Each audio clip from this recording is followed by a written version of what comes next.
ప్రేక్షకులకు నమస్కారం. ఫిబ్రవరి 17, 18 తేదీల్లో అంటే శనివారం, ఆదివారం senior stock market analyst either Ramakrishna గారు స్టాక్ మార్కెట్ ఇన్వెస్ట్మెంట్స్ పై ఎడ్యుకేటివ్ వెబినార్ కండక్ట్ చేయబోతున్నారు.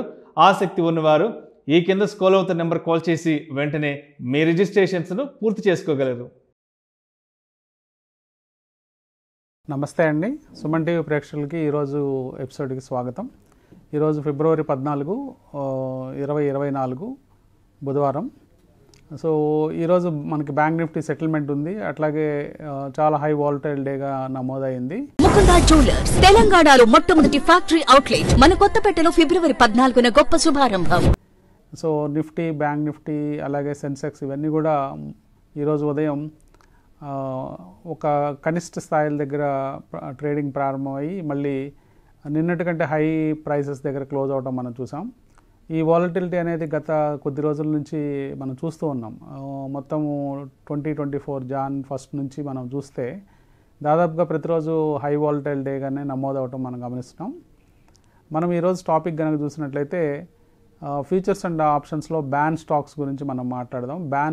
బ్యాన్లోకి అంటే కొన్ని స్టాక్స్ ఫ్యూచర్స్ అండ్ ఆప్షన్స్లో బ్యాన్ లిస్ట్లోకి వెళ్తూ ఉంటాయి. బ్యాన్ లిస్టులు అంటే ఫ్రెష్ పొజిషన్స్ తీసుకోకూడదు లేదా ట్రేడ్ చేయకూడదని ఒక లిస్టు ప్రతిరోజు అనౌన్స్ చేస్తూ ఉంటారు. సో అలాంటి లిస్ట్స్లో మన స్టాక్స్ ఉన్నప్పుడు ఎగ్జిస్టింగ్ పొజిషన్స్ వాళ్ళకి ఎలాంటి ఫైన్స్ ఉంటాయి, అట్లాగే కండిషన్స్ ఏముంటాయి, వీటన్నిటి గురించి మనము ఈరోజు చూద్దాము. ముఖ్యంగా బ్యాన్ లిస్ట్లో ఈరోజు కూడా మనం చూస్తే కొన్ని పాపులర్ స్టాక్స్ అయిన ఇండస్ టవర్స్, అట్లాగే జీ టెలిఫిలిమ్స్, మనకి బంధన్ బ్యాంకు, ఇట్లాంటి స్టాక్స్ అన్నీ కూడా బ్యాన్ లిస్ట్లో ఉన్నాయి. సో ఈ బ్యాన్ లిస్ట్లో ఉన్న స్టాక్స్ని ఎవరికైతే పొజిషన్స్ ఆల్రెడీ ఫ్యూచర్స్ అండ్ ఆప్షన్స్లో పొజిషన్స్ ఉంటాయో వాళ్ళు మాత్రము వాళ్ళ పొజిషన్స్ని ఎగ్జిట్ అవ్వడానికి అవకాశం ఉంటుంది. కానీ వాళ్ళ పొజిషన్స్ని ఎగ్జిట్ అయ్యి ఇంకొక కొత్త పొజిషన్స్ తీసుకోవడానికి కూడా అవకాశం ఉంటుంది. అంటే వాళ్ళ టోటల్ నెంబర్ ఆఫ్ పొజిషన్స్ పెంచడానికి వీలు ఉండదండి. అంటే ఫర్ ఎగ్జాంపుల్ వాళ్ళు ఒక కాలు, ఒక పుట్టు ఇవి కనుక ఒక కాలు, పుట్టు బై చేసి ఉన్నట్లయితే, లేదా కాల్ సెల్లింగు, లేదా ఫ్యూచర్ బయింగ్, ఇట్లా ఏ ఒక ఇన్స్ట్రుమెంట్లో ఒక నెంబర్ ఆఫ్ లెగ్స్ అని మనం అంటుంటాము.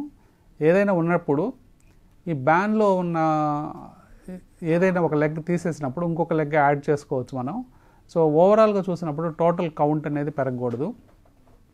ఫర్ ఎగ్జాంపుల్ జీ టెలిఫిలిమ్స్లో నాకు ఒక 4 పొజిషన్స్ ఉన్నాయి అనుకోండి.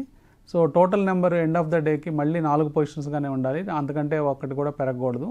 పెరిగిన పక్షంలో ఫైన్స్ అనేవి అట్రాక్ట్ అవుతూ ఉంటాయి. ఎగ్జాంపుల్ మనం చూసినట్లయితే ఒక్క రోజుకి 5,000 రూపాయల ఫైన్ దాకా విధిస్తూ ఉంటారు.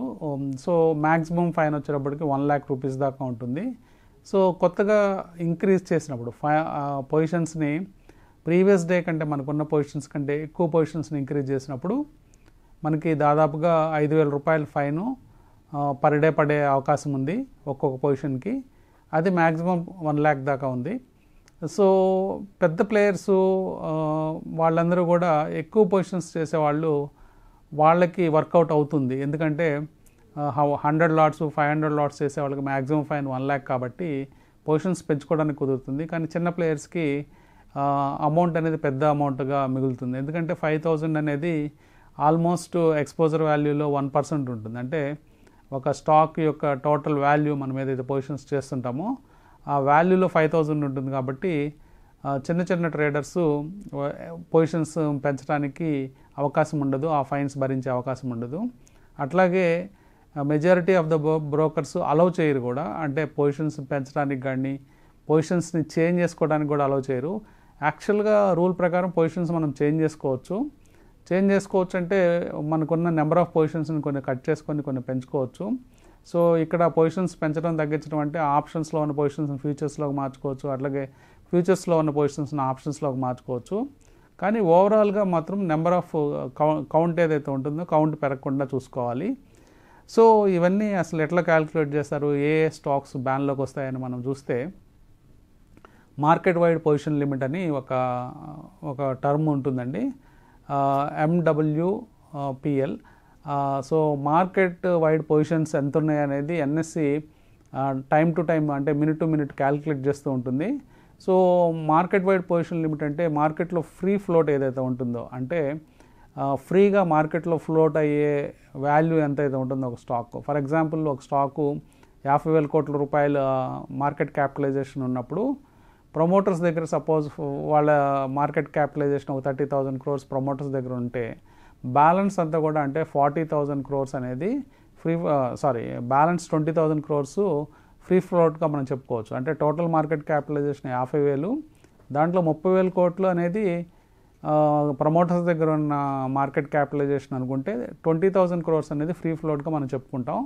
సో ఈ ఫ్రీ ఫ్లోట్లో 20% అంటే 4,000 కోట్ల రూపాయల కంటే పొజిషన్స్ ఎక్సీడ్ అవుతుంటే 4,000 కోట్ల రూపాయలు 20% అవుతుంది. సో దీంట్లో 95% కనుక ఎక్సీడ్ అవుతూ ఉంటే అంటే 20,000 కోట్లలో 95% ఎక్సీడ్ అయిన పక్షంలో ఆటోమేటిక్గా ఈ స్టాక్ని బ్యాన్ లిస్ట్లో చేరుస్తారు. సో ఒకసారి బ్యాన్లోకి వెళ్ళిన తర్వాత జనరల్గా కొన్ని రోజుల పాటు ఈ స్టాక్స్ అన్నీ కూడా బ్యాన్లోనే ఉంటాయి. మళ్ళీ ఎప్పుడు బ్యాన్లోంచి బయటకు వస్తాయి అనేది మనం చూస్తే ఈ పొజిషన్స్ అన్నీ కూడా రిడ్యూస్ అవ్వాలి. అంటే ఎగ్జిస్టింగ్ పొజిషన్ హోల్డర్స్ ఎవరైతే ఉంటారో ఫ్యూచర్స్ అండ్ ఆప్షన్స్లో ఆ పర్టికులర్ స్టాక్లో వాళ్ళ పొజిషన్స్ తగ్గించుకుంటూ వచ్చినప్పుడు ఈ మార్కెట్ వైడ్ పొజిషన్ లిమిట్ అనేది కొంచెం తగ్గుతుంది. మార్కెట్ వైడ్ పొజిషన్ లిమిట్ మళ్ళీ 80% కంటే తక్కువకి వస్తే, 80% అంటే ఫ్రీ ఫ్లోట్లో 20% లిమిట్లో ఉండే 80%, ఆ 80% కంటే తక్కువ వచ్చినప్పుడు మళ్ళీ బ్యాన్లోంచి బయటకు వస్తుంది.